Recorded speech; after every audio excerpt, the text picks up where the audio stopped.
This episode is brought to you by our friends and sponsors Desiree and Dave from High Gravity in Tulsa. By now you know HighGravityBrew.com is the place to go to take the pain out of propane with a wide selection of electric brewing systems featuring the Warthog controllers. It's like having a brewing partner helping you that won't drink your beer. From 5 gallons to 2 barrels, whether you want a single-vessel system like mine or the more traditional 2 or 3 vessels, HighGravityBrew.com has you covered. Check them out and power into 2021 at family-owned and operated HighGravityBrew.com. That's HighGravityBrew.com.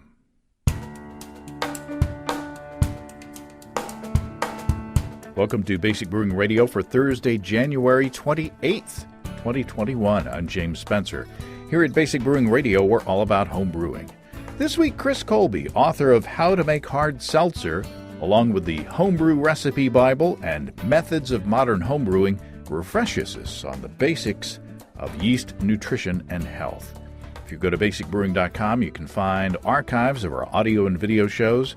If you go to basicbrewingshop.com, you can find our DVDs and our brewer's logbooks. You can follow me on Twitter and Instagram at Basic Brewing and find our show page on Facebook as well. If you want to support us financially, check out patreon.com/basicbrewing, and thanks to everybody who's helping out in that way. If you go to patreon.com/basicbrewing, you can see a long list of stuff that you can access if you sign up as a supporter. This Friday, I'm planning to actually post a video episode.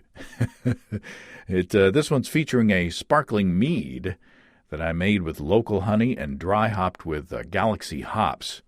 It was delicious. And financial supporters have already seen this episode, along with the recipe and behind-the-scenes stuff as well. In this episode, I took advantage of, or for this shooting, I took advantage of Steve's time to shoot 4 episodes in total in one evening. Whew! I haven't looked at the footage from the 4th one yet, but Steve did most of the talking since that was his beer, so we should be okay. I'm planning to post those out of sequence, so it should be fun to kind of track how happy I am during the shooting period of time. Let's take a look into the mailbag. Steve from DC Homebrewers in Arlington, Virginia writes in. It's a long time since we've heard from the DC Homebrewers. Great group of folks. Steve says, during your show with Garrett from the Man-Made Mead channel, you both agreed that not mixing honey and water has the downside of not being able to get an original gravity measurement. However, if you know the volume of water and the volume and specific gravity of honey, can't you calculate the original gravity as the weighted average of the two, with water having a specific gravity of 1.000? From what I can find on the interwebs, the average specific gravity of honey is 1037 or so. Steve says that wouldn't work with beer due to variables like the amount of boil-off and extract efficiency from mashing. Thanks, Steve. Good point. It must be said that the specific gravity of honey is, of course, much higher than 1037. I think that Steve is referring to the gravity potential of 1 pound of honey into 1 gallon of water. If you add 1 pound of honey into 1 gallon of water, the resulting must will be around 1037, for example. I looked it up in Designing Great Beers, and Ray Daniels lists the extract potential of 1 pound of honey into 1 gallon of water to be 1030 to 1035. So there is a range there. Apologies to metric folks, by the way. I sent Steve's note to Garrett of Man-Made Mead, and Garrett says, I have a hard time saying that every honey will be the same original gravity. Some honeys have more particulates in them, especially unfiltered ones, which would theoretically take space and affect the total original gravity of a mead. I'm sure you could get very close, assuming that the specific gravity is 1037. That's 1 pound of honey into 1 gallon of water. But I do think it could be different from honey to honey. For that reason, and for the reason that not mixing honey only caused a longer fermentation and more math, well, we don't need that. Had I not created an identical mead next to it, I wouldn't make it a habit to not mix my honey. It was an interesting experiment, but it doesn't hold a lot of practicality in actual mead making. If someone wanted to do a non-mixed honey mead and be 100% accurate, I would suggest to make an identical mead and stir the honey in to get a truly accurate original gravity. I appreciate that, Garrett. Yeah, I think it was a fun exercise, and I don't think Steve is suggesting that we just totally not mix the honey, but I think he has a good point that you can get in the ballpark using that 1037 number, if that is in fact the average. Jeff from Southern New Hampshire writes with this. Jeff says, I've mailed in a couple of times asking you to give me sage advice. Good luck with that, Jeff. But this time I just wanted to give you a kudos. I discovered this show about 2 years ago and have never quite understood why you always wanted to make it a family show, since your target audience should be at least 18, depending on where they live, if they are making alcohol. Fast forward, and now I have a 1-year-old, and I've now realized out of the dozen or so podcasts I listen to, yours is the only one that I feel comfortable playing in the car with her. Aw. So I just wanted to say thank you for having the forethought that I never did. Well, isn't that nice? Thanks, Jeff. I appreciate that. Congratulations on the fairly recent edition, by the way. Every now and then I hear from folks like Jeff who can listen to the podcast while, taking the kids to school or on a speaker on the patio while brewing. I did read an article online the other day that said using foul language may be a sign of intelligence and could help dealing with physical pain. I can't remember who wrote that, but there you go. Let's talk about our friends and sponsors, Ricky and Kelly from Groenfell Meadery in Vermont. Ricky says Bright Eyed is available for 1 or 2 more weeks. Ricky says Bright Eyed is a delightful, balanced combination of 4 of their favorite things: blueberry, iced coffee, maple syrup, and mead. Let me say that again. Blueberry, iced coffee, maple syrup, and mead. It's breakfast. In a collaboration with Run Amok Maple, Groenfell blended their blueberry mead with maple syrup-infused vanilla, cinnamon, and coffee. With the addition of complex dextrose sugar, this mead is an offbeat, flavorful drink. By the way, it's brewed in memory of Groenfell's senior brewer's stepfather, Timothy Spinale. So a portion of every sale goes to his favorite charity, Big Brothers Big Sisters. Wow. Bright Eyed is a quaffable 5.8% ABV and is lightly carbonated. And there's good news for listeners in Kentucky. You're back on the delivery list. Apparently there was a little snafu with FedEx's interpretation of Kentucky's alcohol laws, but now it's all good for the bluegrass state again. Groenfell is shipping to states all across this fine land. You can check out Bright Eyed and lots of other deliciousness at family-owned and operated Groenfell.com. That's Groennfell.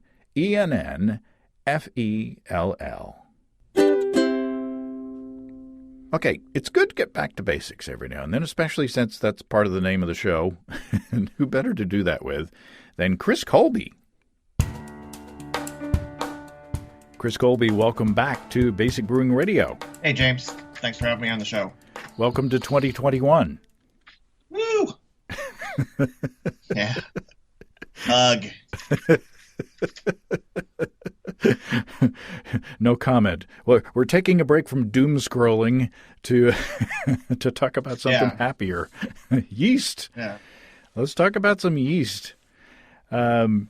You mentioned yeast and yeast nutrition in your book on how to make hard seltzers, because it's pretty important in making hard seltzers. But it's also important in our other fermented beverages to make sure our yeast is healthy and happy and taken care of and has the nutrition and the conditions that it wants to be happy and to be fruitful and to multiply, literally. So when we get a packet of dry yeast or a packet of liquid yeast, kind of what state in the life cycle is it? I mean, is it ready to just go to work as soon as it hits some sugary liquid?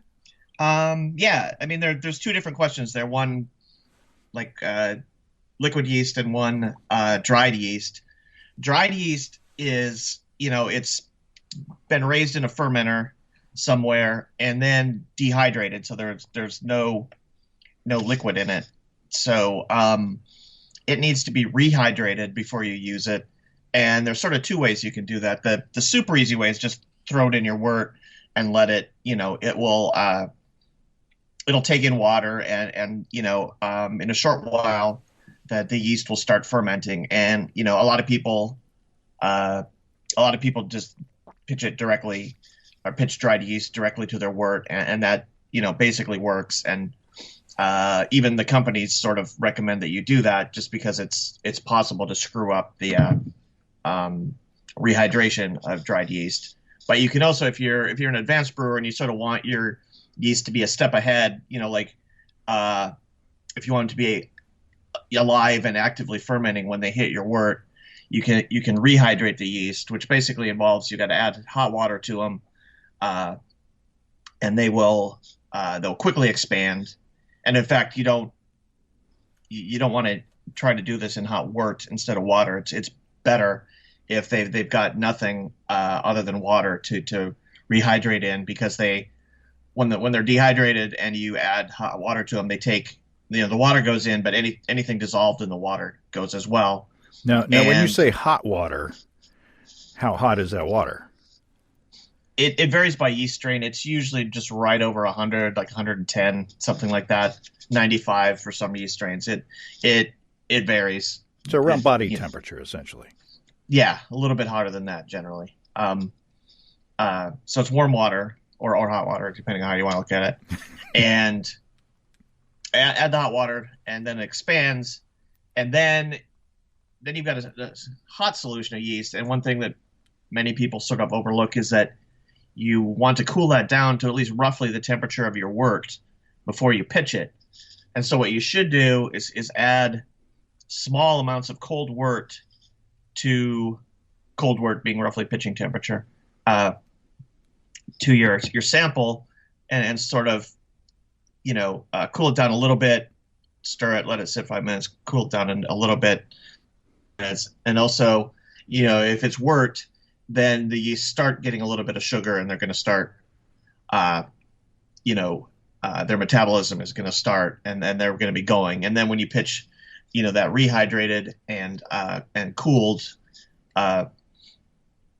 dried yeast or formerly dried yeast to your wort, that they're going to, the yeast is up and fermenting and ready to go. And you'll get a little bit, shorter lag time, and a little bit quicker time to the peak fermentation. But again, if you want to skip all that and just have a workout, okay, you can just sprinkle dried yeast on top of the wort. And then secondarily, for liquid yeast, that's the yeast, it's been grown in a fermenter, it's flocculated out, and it's in a liquid solution, but there's not enough sugar in there to be actively fermenting. So it's just kind of dormant. And it should have been, the whole time it should have been stored cold.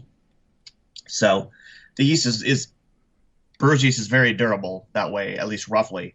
You can store it for, at least weeks, if not months, and have there be enough of the percentage of the yeast cells still alive to do well. And so if you can pitch liquid yeast like directly from the package into wort if you have the proper amounts, or you can make a yeast starter. And the Y yeast smack packs are sort of a mini yeast starter unto themselves, but then you can make a slightly larger yeast starter. And for a 5-gallon batch, roughly it's just short of 20 liters, something a 2-liter or 2-quart yeast starter in most cases is just about right, at least for average strength beers. And I'll avoid making a commercial for Imperial Organic Yeast at this point, because people are already they already know that I like to say that my stir plate is dusty because I don't I don't need it anymore with Imperial. Anyway,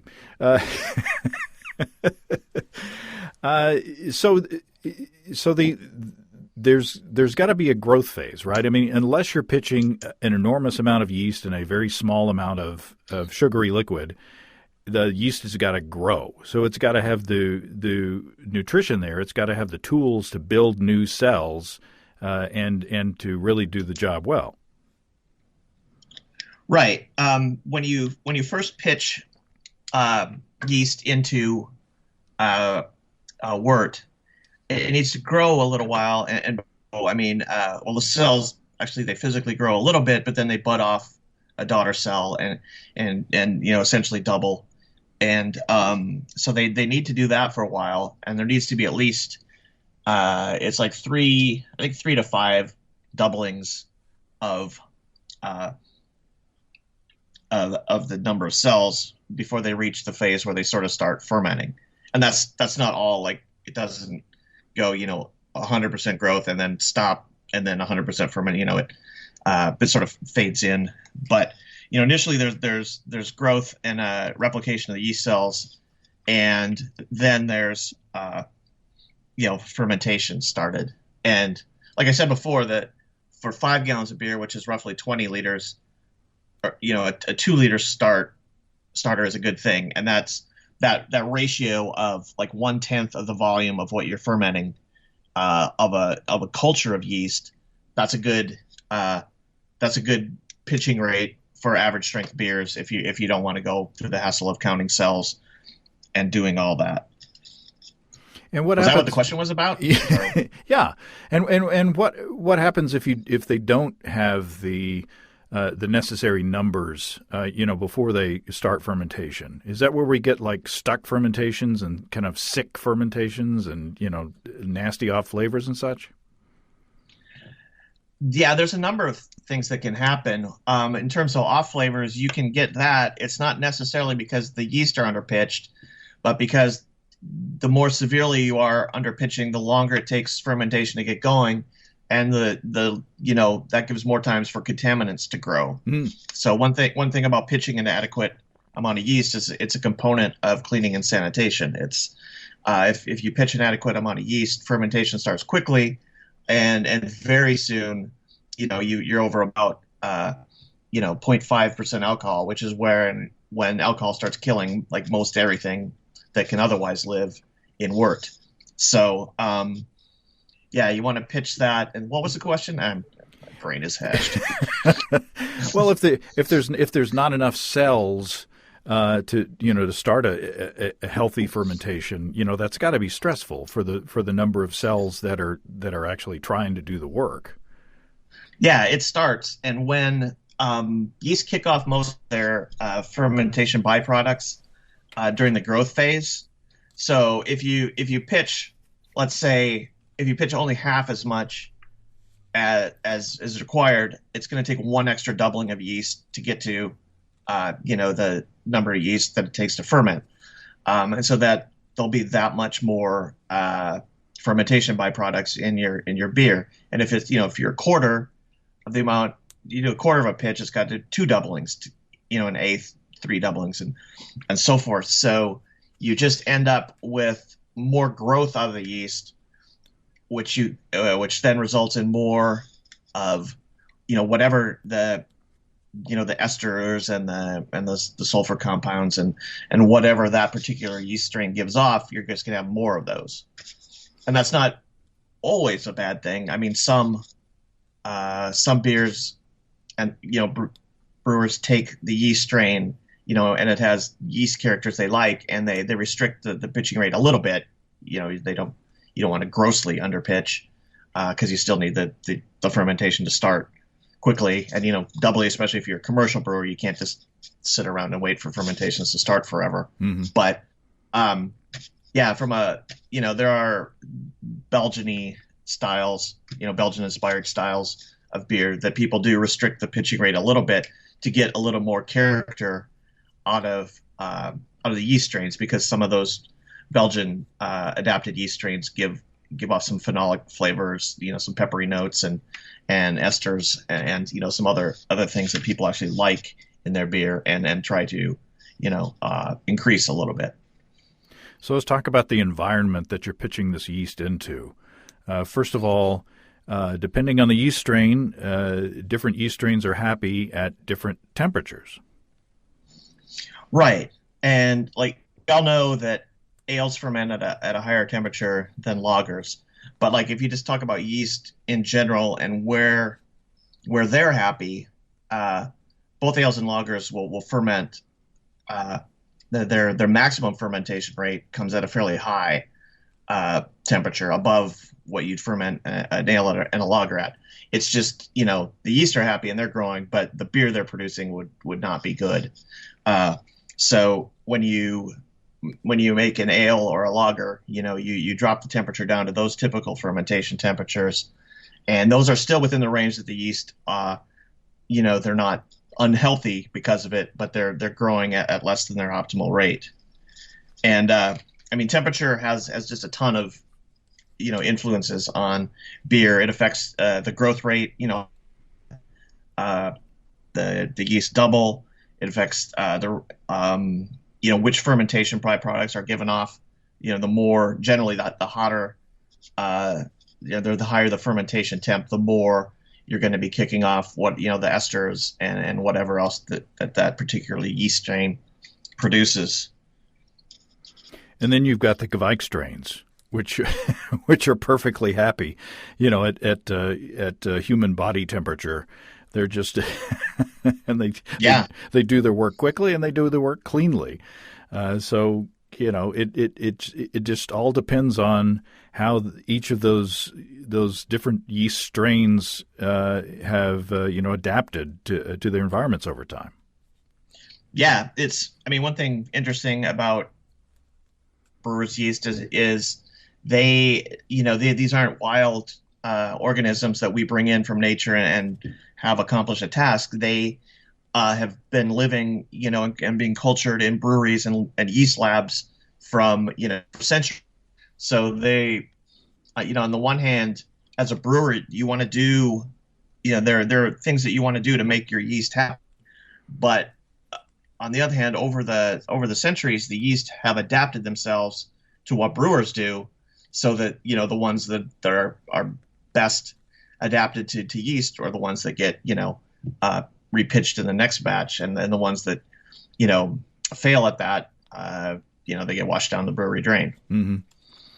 And if you're pitching wort for generations, like these Scandinavian brewers, if you're pitching your yeast at body temperature, and you select the yeasts that work, when you do that way, then you get more yeast that work that way. Mm-hmm. Yeah, exactly. Let's talk about pH.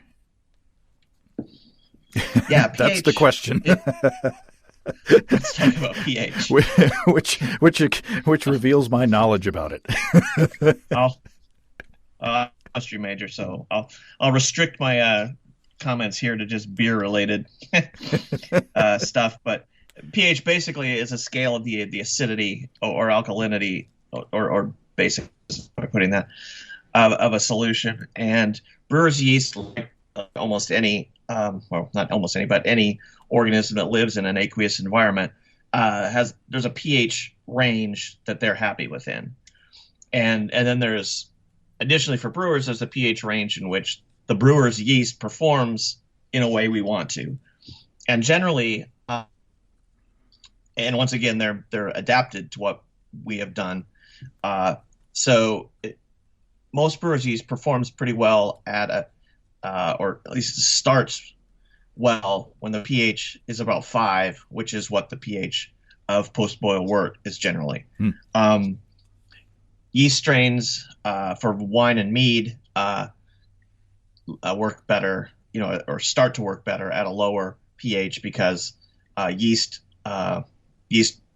wine must and diluted honey have a lower pH than unfermented beer wort. So and those can go down to those are below 4. Some of them as a starter.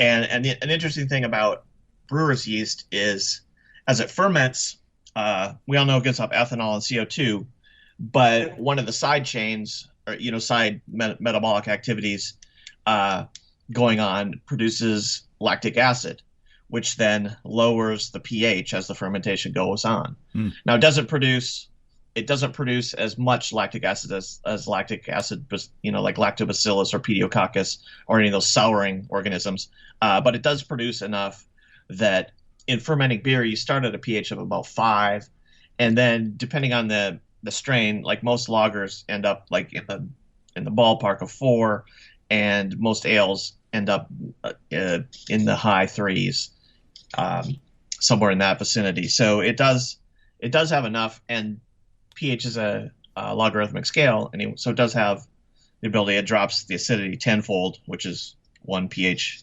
point during fermentation. Beer fermentations are interesting in that pH never really becomes a problem at the end of the fermentation. It stops, and brewer's yeast is still, by the time it's flocculating out, the pH isn't bothering it. In mead fermentations and additionally in hard seltzer fermentations, it can be a problem. If you're fermenting a mead or a hard seltzer, the pH can drop like a rock, and once it gets below 3.5, the yeast, start to struggle more, and eventually they'll just quit. So as a brewer, like, you can just watch the pH drop if you want to monitor pH, but it's never really going to become a problem outside of intentionally sour beer fermentations. It's never really going to become a problem for your brewer's yeast, but with mead or hard seltzer, it very much could be. Some lines too, maybe. And so, do you have to worry about what's to combat that? Do you then add chemicals basically to balance that pH more, or do you just pitch enough yeast that it gets the job done before it gets sick? No, you add things to just basically absorb the acid, like sodium or potassium bicarbonate, like baking soda or the potassium version of baking soda. Potassium's better just because you end up not having so much sodium in your beverage, and also potassium, the yeast need that more than they need sodium. So, potassium bicarbonate. Let's take a quick break from talking about yeast to talk about yeast. Imperial Organic Yeast is expanding to the East Coast, or maybe it should be called the Yeast Coast. Phase 1 of opening will include shipping their 4 guaranteed in-stock strains: A38 Juice, A07 Flagship, L13 Global, and G03 Dieter to commercial customers. Production build-out is underway, and they hope to offer their full lineup as well as homebrew pouches mid-2021, which will be here before you know it. We love Imperial Organic Yeast. Imperial has the highest pitch rate at 200 billion cells per easy-to-open package. My stir plate is dusty because I don't make starters anymore for moderate gravity 5-gallon batches. And if I pitch in the afternoon, my airlocks are usually bubbling before bedtime. Ask your local homebrew store about Imperial Organic Yeast and check them out at imperialyeast.com. That's imperialyeast.com. Now that we've broached the conversation about chemicals, let's talk about the chemical considerations of yeast and what they need to be healthy. In beer, I take it most of the time you don't have to worry about adding extra nutrients. The beer wort is as I take it, pretty friendly to yeast. Yeah, so. Both because if you're making a wort, if you've got the all malt grist, you're not adding just any pure sugar. There's enough nutrients, in the barley that get leached out into solution, and generally an all malt wort is going to have sufficient nutrition for an ordered fermentation. And again, brewer's yeast has spent generation after generation after generation adapting to brewer's wort, so that's not a huge surprise. However, even though an all malt wort typically has sufficient that a fermentational finish, sometimes adding specific yeast nutrients can help help reduce the lag time a little bit, can help the fermentation time go quicker, can help knock down the level of fermentation byproducts if those are higher than you want them to be. So some specific yeast nutrients can help, basically take an average fermentation and make it, optimal. And certainly for commercial brewers who are interested in, if a beer takes an extra day to ferment, that's an extra day that tank is filled up and not, producing beer that makes them money. So that can be a consideration. So let's talk about some of the chemicals. What are the chemicals that yeast need in order to be healthy and to grow and to do their job well? Yeah, yeast have they have, nutrients they require, and then they have micronutrients, which are just, they require them, but in less dose. And, the big things, yeast need carbon, they need nitrogen, they need oxygen. Secondarily, smaller things, they need phosphorus and potassium and sulfate and magnesium.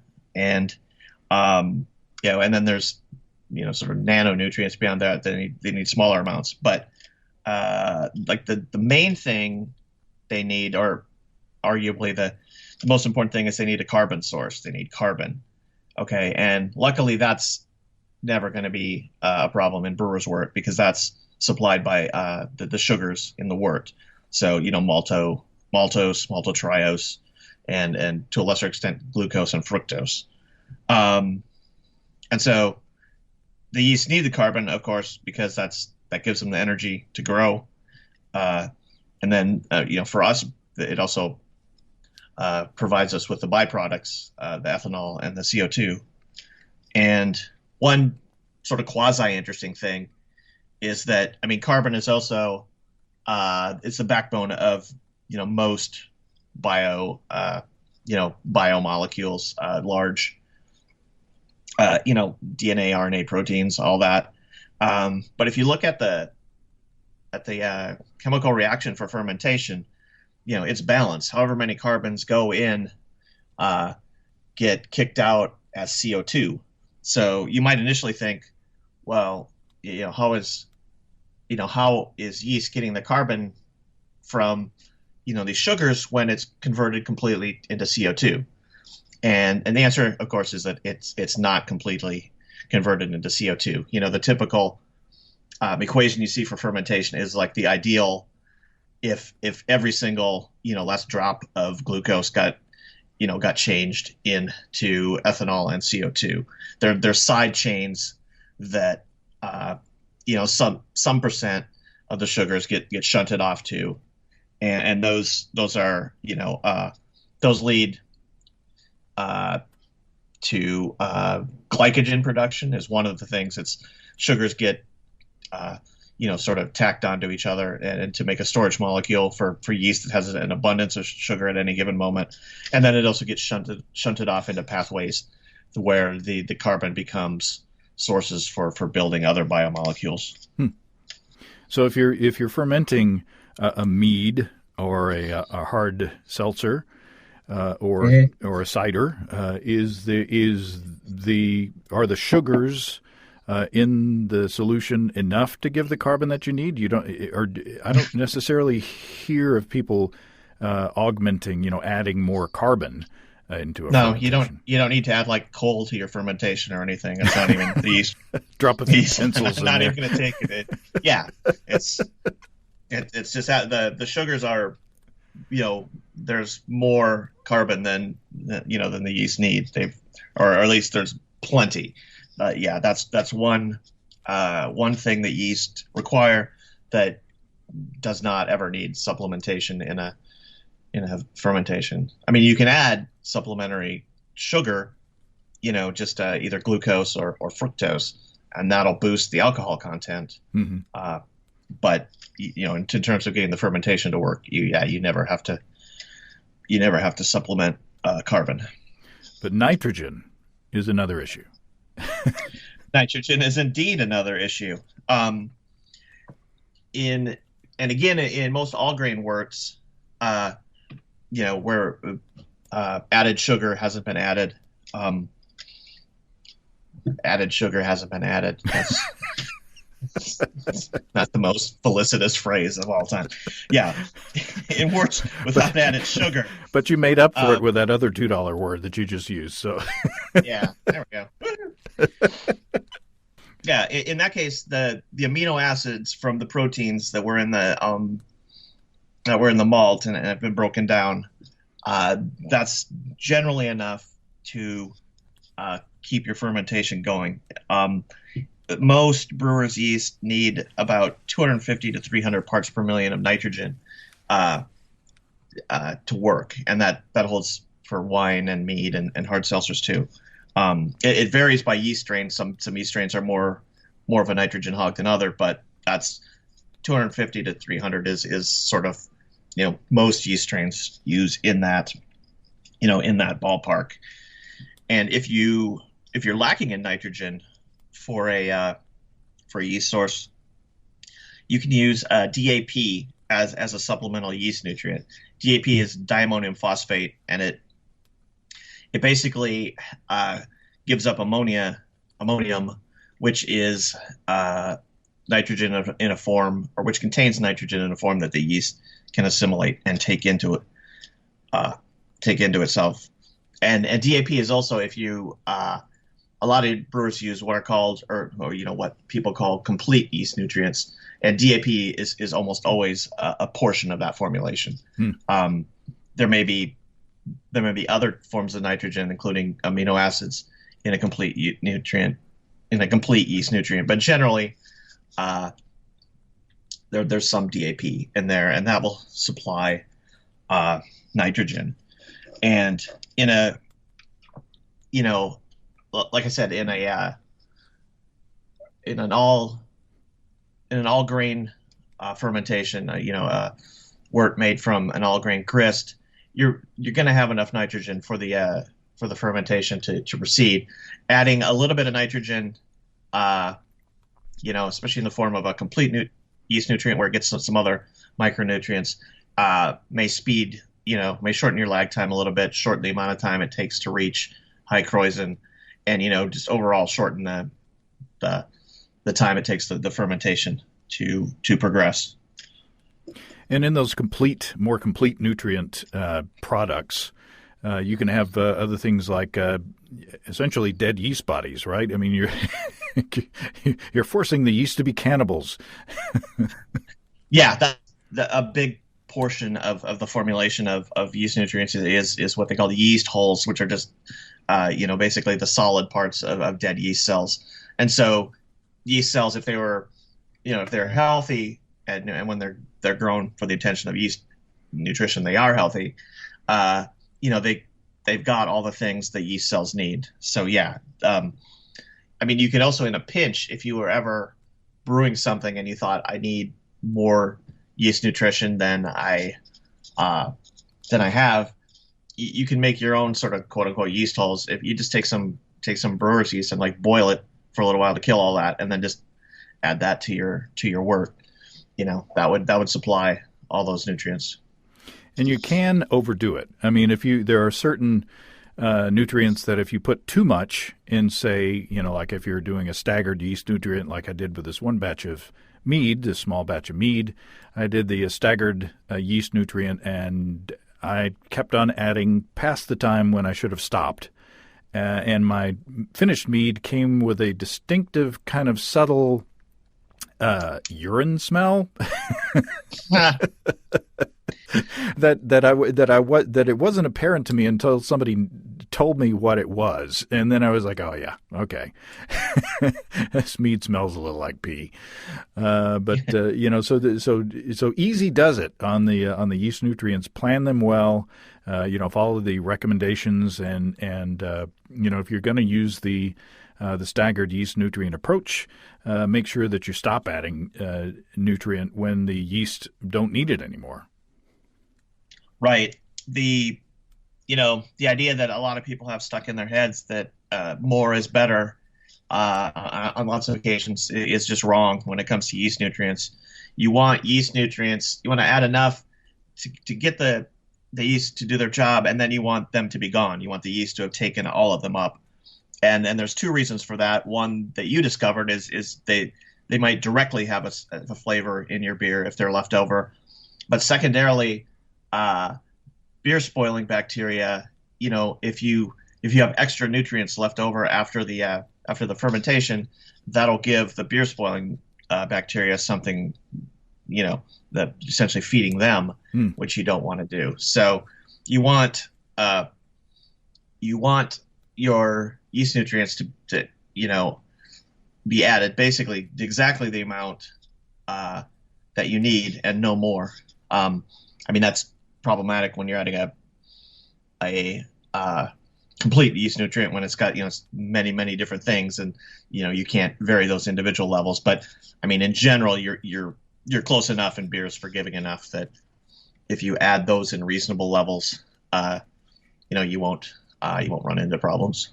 And it's more important in, say, meads and hard seltzers because there's fewer places to hide. If you add extra nutrients into like a big hop bomb beer, you may not pick out the you may not pick out the subtle aromas coming from too much yeast nutrient. But certainly, if you're doing a hard seltzer, you got to be especially careful about that.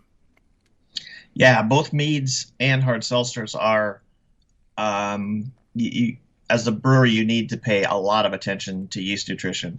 The nice thing about beer, and one of the reasons that it's a reasonably popular hop is that you generally don't have to think about it at all. You can dilute some malt extract and pitch some yeast, and it's going to turn into beer. Like you can mash some grains and boil it and throw some yeast in, and it's gonna brew beer.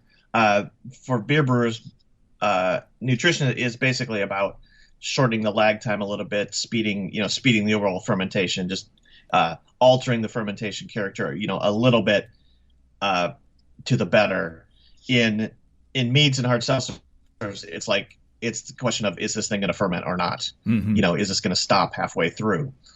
And also pH regulation in meads and hard seltzers is something that needs to be highly regulated. That in beer, beer has a lot of what chemists would call zwitterions. They're buffers, essentially. It's amino acids are one type, and so as the pH drops during a beer fermentation, it's buffered at several points by the amino acids, and so it slows down, and it never quite reaches the level where there's enough acid in the beer to start inhibiting the fermentation. But in a mead or a hard seltzer, it's just sugar and water, essentially. Or in case of mead, there's honey as sugar and water, and a tiny amount of other things. And so those are essentially completely unbuffered, or in the case of mead, very, very weakly buffered. And the pH is going to drop like a rock as it ferments, and you need to in order to have a fermentation that stops at a reasonably low final gravity and reaches that in a reasonable time, you need to manage the pH, actively manage the pH, whereas in beer it just sort of happens for you. And we can't get out of here without talking about oxygen. And again, in beers, unless you're doing a really high gravity beer, you can just kind of shake the carboy or shake the fermenter and just get some air in there, and usually it does a pretty good job. But oxygen plays a big role in the health of yeast. Yeah, oxygen, being able to oxygenate your wort as opposed to just doing some sort of half-assed version of aerating it. Which is what I do usually. Yeah, and a lot of people do, and that's fine. But here's the thing: if you're a sort of brewer who wants to make the best beer possible, and sometimes that's me. Sometimes, I want to do a beer and I monitor the pH all the way through and do everything right. And other times I just want to generate beer and I don't, I'm not going to worry about it. But if you want to brew the best possible beer, you need to pay some attention to your oxygen. You could pitch yeast into completely unaerated wort and it would still ferment. It would just take longer, and it just you might have some fermentation byproducts that aren't particularly pleasant, and it would probably stop at a higher gravity just because the yeast never one of the things that oxygen is used for, probably the primary thing, is it makes sterols, which then get incorporated into the cell wall of the yeast. And if it doesn't have the oxygen, it limits the number of times the yeast can bud. Although, commercial yeast you buy is going to have some nutrients stacked into it, so it's got, it's going to be able to go for a while on stored nutrients. But if they're not, it's not going to, you're not going to generate as many cells, and the fermentation is going to be more sluggish, and you're going to end up with a sort of a sweet beer, probably with a lot of esters kicked out of it. Mm-hmm. But that's for completely unaerated wort. And then if you use a whisk or pour the wort between two buckets, or shake your fermenter or something, you're adding some you're getting some air entrained in the wort, and then there's oxygen in that.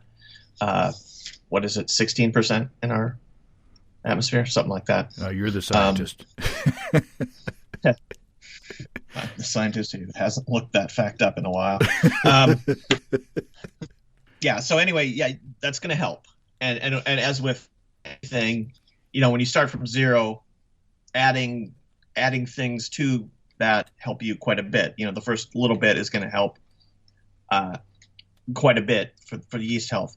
But then if you want to move up the ladder a little bit and get to like actual optimal, brewing conditions, you should try to reach 8 to 10 parts per million of oxygen. And the simplest way to do that as a brewer is if you have one of those little sintered gas stones. Mm-hmm. You know what I'm talking about. Yeah, the little aeration stones. You can aquariums use them too, right? Yeah, and you can use those for pumping air into wort, and you can use those for pumping CO2 into beer. And anyway, if you use about a minute with the oxygen turned on just high enough that it's making tiny bubbles from those stones, and I like to look at the surface. I like the stone to be at the bottom of my fermenter, and then I additionally swirl the fermenter a little bit, so there's the yeast the bubbles have to take a rotary path to get to the top. And I like to turn it on just enough that you see the bubbles forming, but that when they reach the surface, there's almost no, they're not a bunch of things popping, because that means that the oxygen has been absorbed by the wort. It hasn't reached the top. If you turn on the oxygen full blast, you're going to get large bubbles, at the top, and that just means you've just sent oxygen through it, and it, then it dissipates and it does you no good. So, yeah, a minute with a sintered stone and small bubbles will do it with oxygen. Or if you have an aquarium pump, you can line that. Well, either way, whether you have oxygen or an aquarium pump and using air, it's best to direct the flow through a HEPA filter before it gets to the stone. But about 8 minutes of oxygen, or of air, 8 minutes of air, because it's like 16% oxygen, or whatever the actual value is, less than 100%, which oxygen would be, about 8 minutes of aeration that way to your goal. I was just going to reiterate that goes the air, or the oxygen from the air, or the oxygen gets incorporated into lipids, which then go to the cell wall, which allow your population of yeast to grow early on till they reach the density they need to start fermenting. So the bottom line to all this stuff is that it's important for you to think about yeast health when you're pitching them into your sugary substance. Beer brewers don't need to worry about it as much. But if you're making mead, and certainly if you're making a hard seltzer, look into it. Yeah, I mean, one of the super nice things about brewing is you can take like a can or two of malt extract, or a few kilograms or pounds, I guess, here in America land. You can dissolve malt extract, just sprinkle some dried yeast on top, and that's going to make beer. And if your cleaning and sanitation is good and your recipe is reasonable, probably actually make fairly good beer. But the point for brewers studying a little bit more deeply, like the physical and chemical sort of environment that yeast brew beer best in, it helps you move sort of average fermentations to like actual good fermentations. Mm-hmm. It helps. I think I've said this a couple of times now. It helps, lowers the lag time and decreases the amount of time it takes you to reach the peak of fermentation. It decreases overall fermentation time, and it also decreases your final gravity. The fermentation isn't going to stall out at an unacceptably high level, and you can also use it to go the other way. If you want a little more esters in your beer, pitch less maybe, or aerate less, or there's you can use all those variables that you use to get a quick fermentation to get a slightly slower, more stressed one, if that's going to produce the qualities you like, characteristics you like. Mm-hmm. Well, excellent. This has been very, very helpful. It's good to touch on the basics every now and then, and because that's what it's all built on. These are the important things that a lot of times can be taken for granted, and it's nice to touch on them again. Yeah, even for someone who, like me, I've been brewing since like 1990. Just going back every once in a while and reviewing the fundamentals, I think helps. It, because you can get so knee deep in details that suddenly you're starting to forget some of the basics and some of the things that are most important. And I mean, a nice thing I think about, or nice thing to consider when you think about yeast nutrition is, again, that it's not the sort of thing that it's going to save like a fermentation that just can't go, and make it a good fermentation. What it's going to do is move an average fermentation, and something that might struggle a bit and just not be as polished as it could be, to something that's much, much better, much better for the yeast and much better, of course, for the brewer. Excellent. Well, all right, Chris, I appreciate it. And again, happy and healthy and safe 2021. Yeah. So far, maybe 1 for 3 on that.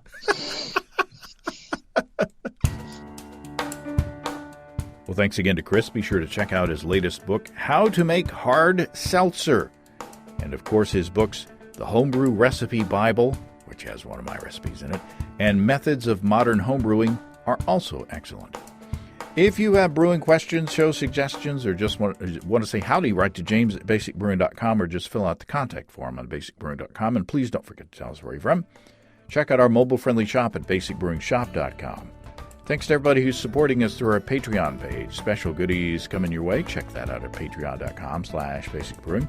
So until next time. Until then, thanks for listening, everybody. I'm James Spencer. Production help for Basic Brewing Radio and our website is provided by Kelly Dotson. Basic Brewing Radio is a production of Active Voicing. We'll talk to you next time, everybody. In the meantime, sorry I haven't been drinking. In the meantime, stay well and stay tuned. So long.